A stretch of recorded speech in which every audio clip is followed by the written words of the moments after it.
జగన్మోహన్ రెడ్డిని ఏదో ఒక విధంగా మార్చాలనే కుట్ర ఈ రాష్ట్రంలో జరుగుతుంది. ఇది వాస్తవం. చంద్రబాబు, పవన్ కళ్యాణ్, మా జగన్మోహన్ రెడ్డి గారి మీద మరొక్కసారి రాయి పడినా మరొకటి జరిగినా ఈ రాష్ట్ర ప్రజలు క్షమించాలంటే క్షమించాలని మనం చేస్తున్నాం. కుట్ర జరుగుతుందన్న ఇన్ఫర్మేషన్ నీ దగ్గర ఉందనుకో, పోయి డీజీపీ గారిని కలిసి ఆయనకి ఇన్ఫర్మేషన్ ఇవ్వు. జగన్మోహన్ రెడ్డి గారిని ఈ ఆంధ్రప్రదేశ్ రాష్ట్రంలో హతమార్చాలని కుట్ర చేస్తున్నారు, ఆ ఇన్ఫర్మేషన్ నా దగ్గర ఉంది అని పోయి ఆయనకి ఇవ్వు.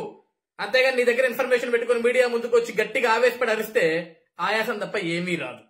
ఇంకొకటి, చంద్రబాబు, పవన్ కళ్యాణ్ ఇంకొక రాయి జగన్మోహన్ రెడ్డి గారి మీద పడితే ఊరుకునేది లేదు అంటున్నావు. ఎవడికి అవసరమయ్యా ఆయన మీద రాయి వేయటం? రోడ్డు మీద పెంట మీద ఎవడన్నా రాయేస్తాడా? ఏమవుద్ది? పెంట మీద రాయేస్తే తిరిగి మన మీదే పడుద్ది. ఆ దరిద్రం మాకు అవసరమా? దారిని పోయి దరిద్రాన్ని మీకు కొని తెచ్చుకుంటాం, మాకు అవసరమా? ఎవడికి అవసరం జగన్ మీద రాయేసేదానికి అవసరం? ఆయనకే అవసరం. ఎందుకంటే సిద్ధం సభలకు ఎవడు రావట్లేదు కాబట్టి, సిద్ధం సభలు అట్లా ఫ్లాప్ అవుతున్నాయి కాబట్టి, దాని నుంచి ఏదో ఒక డైవర్షన్ పాలిటిక్స్ చేయాలి కాబట్టి ఆ రాయి, ఆ డ్రామా, ఆ స్క్రిప్ట్ మొత్తం మీ జగన్ నాటకమే. ఒకటి గుర్తుపెట్టుకో అంబటి రాంబాబు, నాడు వైజాగ్ లో కోడికొత్తి డ్రామా అయినా, పులివెందుల బాబాయ్ గొడ్డలి పోట్ అయినా, ఈ రోజు విజయవాడలో ఆ రాయి డ్రామా అయినా, గులక రాయి డ్రామా అయినా మొత్తం జగన్ నాటకమే, జగన్ స్క్రిప్టే. గుర్తుపెట్టుకో.